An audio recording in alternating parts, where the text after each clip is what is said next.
सीधे आपको भोपाल की तस्वीरें दिखाते हैं। महिला संसद कार्यक्रम में सहभागिता। पीपल्स ग्रुप ऑडिटोरियम हॉल की ये तस्वीरें हैं। मुख्यमंत्री डॉक्टर मोहन यादव संबोधित कर रहे हैं, सुनते हैं। आपातकाल के 50 वर्ष इस निमित्त महिला मोर्चा द्वारा सभी बहनों की यह मॉक पार्लियामेंट का आयोजन किया। आज के इस कार्यक्रम में अभी जिनने अपना भाषण दिया, हमारे शुभंकर पूर्व अध्यक्ष श्रीमान विष्णुदत्त शर्मा जी, माननीय सांसद खजुराहो है। इस अवसर पर माननीय मंत्री भारत सरकार सावित्री ठाकुर जी, हमारी नासिक से पधारी पूर्व मंत्री श्रीमती पंवार जी, इस अवसर पर माननीय मंत्री विश्वास सारंग जी, माननीय मंत्री कृष्णा गौर जी, माननीय महापौर मालती राय जी, माननीय सांसद संध्या राय जी और इस पूरे कार्यक्रम की सूत्रधार माननीय राज्यसभा की सांसद माया नारोलिया जी, वैष्णव जी, हिमांशु जी ना, मयंक जी, हिमांशु जी है ना,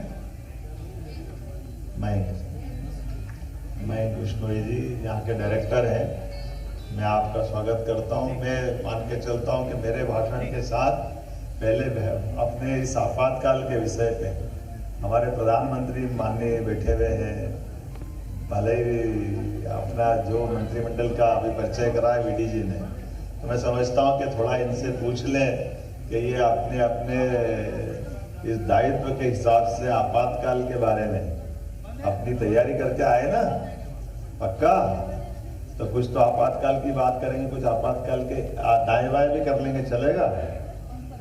थोड़ा सा अपने लिए कौन कौन बोलेगा जरा बता देना, जो अपना हाथ खड़े कर देना, मैं बताता हूँ बोलूँगा तो। आपातकाल के दरमियान आपको उस आपातकाल की जो तैयारी आप करके आए बोलने के लिए, उसमें से सबसे अच्छी बात कौन सी है आपको याद आती है, जो आपातकाल के दरमियान सबसे दर्दनाक रही है? आपको आपातकाल की चलो खराब बात बता दो, आपातकाल के कारण से क्या कष्ट हुआ है, आपका परिचय देते हुए। नमस्ते सर, मैं सीजा दानी मुंबई कॉलेज की छात्रा। आपसे बताना चाहूंगी कि मुझे आपातकाल की सबसे बुरी बात जो लगी वो थी कि एक व्यक्ति द्वारा जो एक देश के सर्वोच्च पद पर आसन पे विराजमान था, उसने केवल व्यक्तिगत इच्छा को, अपने पद को बचाए रखने के लिए पूरे देश को दांव पे लगा दिया। और कौन व्यक्ति था? सर ये तो सभी को परिचित है कि हमारे माननीय जिन्हें हम आयरन लेडी कह के बुलाते हैं, श्रीमती इंदिरा गांधी जी। इंदिरा गांधी जी ने आपने क्या बोला? आपने सर अपनी सत्ता को बचाए रखने के लिए जो उनके द्वारा कदम उठाए गए वो मुझे मेरे हिसाब से सबसे गलत लगते हैं। और आपातकाल के दौरान उनके जो हम कहते हैं भाई भतीजावाद, तो जो प्रिविलेजेस केवल उन पदों पे विराजमान लोगों को देना चाहिए था वो उनकी फैमिली को दिया जा रहा है, ये सबसे बड़ी सबसे गलत बात है। इसमें और क्या घट रहा है, कौन बढ़ाएगा आगे, आप बताएं। नमस्ते, मेरा नाम आयुषी शर्मा है, मैं श्री सत्य साई कॉलेज से हूँ। मैंने जब आपातकालीन स्थिति के बारे में जब पढ़ा तो ये जान के बहुत आश्चर्य हुआ कि संजय गांधी जी के ऑर्डर पे 1.1 करोड़ लोगों की, जिसमें से आदमियों की 15 से लेके 70 साल तक की उम्र थी, उनका स्टेरिलाइजेशन करा दिया, नसबंदी। तो ये उनकी राइट टू लाइफ के अगेंस्ट था। तो ये मेरे हिसाब से सबसे उनका ऐसा निर्णय था जो अकल्पनीय है। धन्यवाद। और कौन बोलेगा? कोई भी बोल सकता है। हाँ, माइक उधर चला गया, चलो कोई बात नहीं, अगली बार आना वो बोलने। पहले आपका परिचय दे देना। मेरा नाम छाया बिलैया है, मैं एक्सीलेंस कॉलेज से हूँ। वैसे तो मैं आज विपक्ष की तरफ हूँ, लेकिन मैं उसकी तरफ बोलना चाहूँगी कि मुझे सबसे गलत चीज़ जो वहाँ पे लगी थी कि जो पार्लियामेंट रूल, जो प्रेसिडेंट रूल लगाया गया था कि सारे जो मुख्यमंत्री हैं उनसे भी अपना अधिकार छीन लिया गया था, तो सबसे गलत वो लगा था।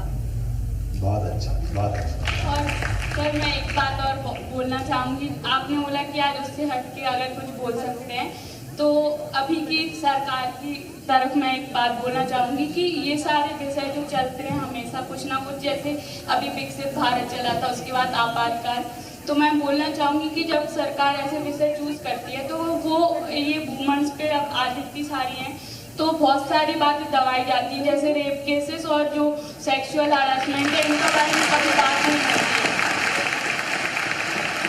तो इन विषय को लाके भी जैसे डिबेट के विषय हमेशा यही बन जाते हैं, तो कभी इस विषय को लाके भी कभी ऐसी डिबेट रखी जाए जिससे बहुत सारी आएंगी, क्योंकि कभी किसी इनसे रिलेटेड कभी किसी को सजा भी नहीं मिल रही है और बहुत सी ये चीजें पीछे रह जाती हैं। देखो, आपकी जानकारी के लिए बताता हूँ, अपने आप भोपाल में ही एक घटना घटी और बहुत कम समय में उसको फांसी की सजा भोपाल में हुई। हमारी अपनी पुलिस ने उसको फांसी तक पहुंचाया और मध्य प्रदेश ही वो सरकार है जिसने देश के अंदर सबसे पहले ऐसी घटनाओं में फांसी का प्रावधान किया। ये हमारे लिए और बड़ा निर्णय है कि हमारे ऐसे अपराधों के लिए हमारी सरकार किसी भी हालत में ऐसे अपराधियों को किसी हालत में बख्शने वाले नहीं, उनको छोड़ने वाले नहीं।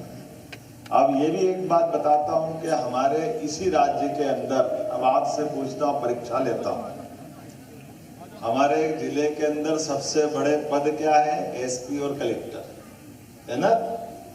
तो ये भी देश का एकमात्र राज्य है। अब जिला आपको बताना कि जहां हमने हमारी बहन को एसपी भी बनाया और कलेक्टर भी बनाया, कौन सा है वो जिला? कौन बताएगा? कोई भी बता सकता। आगे वाले फेल हो जाए तो पीछे वाला हाथ ऊंचा कर देना। उधर बताए तो ठीक है, भाई बताएंगे, बहन तो बता ले। कौन? हाथ खड़ा करो अभी तो अपना। ये बेटी बता रही, जोरदार ताली बजा। नरसिंहपुर वो जिला है जहाँ हमारी अपने प्रशासनिक दोनों महत्वपूर्ण पद है और दोनों ही बहनों के पास, और संभाग लेवल पे भी सबसे बड़ा पद है संभाग आयुक्त का। यह हमारा राज्य जिसको संभाग को कई जगह मंडल बोलते हैं, कई जगह अंग्रेजी में तो कॉमन शब्द है कमिश्नर। हमने कमिश्नर तक पहुंचाया।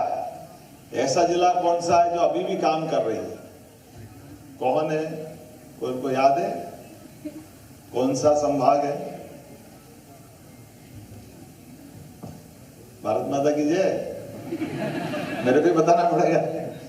अरे हमारा शहडोल संभाग है। शहडोल संभाग की संभाग आयुक्त गुप्ता हमारी अपनी इसी राज्य की बहन है जिसको ये जवाबदारी दी। जब मैं सरकार में आया तो सरकार के लिए सबसे बड़ा पद प्रशासनिक दृष्टि से किसका होता है? मुख्य सचिव। और मुख्य सचिव पे कौन काम कर रही थी? कौन बताएगा? अरे चाहे जब मत बोलो, हाथ खड़ा करके बोलो भाई।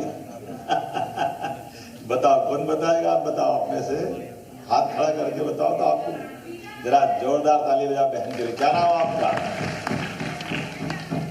तो ये हमने इसी भाव को लेकर आगे बढ़े कि इस देश के अंदर ये हमारी संस्कृति है जिसने सदैव माता बहनों के लिए सबसे ज्यादा सम्मान दिया है, और इसीलिए हमारी पार्टी भी जिसकी विचारधारा मैं आपसे आपातकाल के साथ धीरे धीरे आपको अपनी जड़ों की तरफ भी ले जाते हैं। आप कभी सोचते हो, मन में आता है क्या कि कांग्रेस पार्टी ने कांग्रेस क्यों नाम रखा?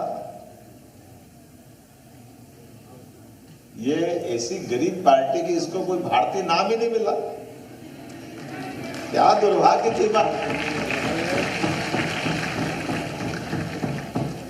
आपके भाई बहन कोई भी पैदा होते तो आप कोई अमेरिका इंग्लैंड के बच्चों की तरह नाम रखते हो क्या उनका? भाई उनके नाम रखना तो वहां जाके चुनाव लड़ो, वहां जाके काम करो। ये ऐसी पार्टी के गरीब लोग हैं कि सांप मर गया और लाठी पीट रहा अभी तक। अरे देश आजाद हो गया भाई। कब आजाद हो गया? 47 में। कांग्रेस पार्टी बनी किसने थी? अंग्रेजों ने, अंग्रेज गए, लेकिन ये अभी तक क्या कर रहे हैं, किस पार्टी को चला रहे हैं? अब इनको यही सूझ नहीं पड़ रही कि कम से कम और कुछ करो मत करो, पार्टी का ही नाम बदल लो।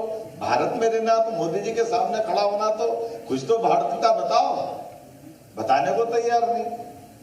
पूरी पार्लियामेंट में हमारा शुभ वस्त्र क्या है, भाई का या बहन का? शुभ वस्त्र क्या है बताओ आप, क्या है? हाथ खड़ा करके, कुर्ता पजामा और साड़ी। मैंने आपको सिखाया तो नहीं? ये भैया को कुर्ता पजामा नहीं मिलता, टी शर्ट में घूमता रहता।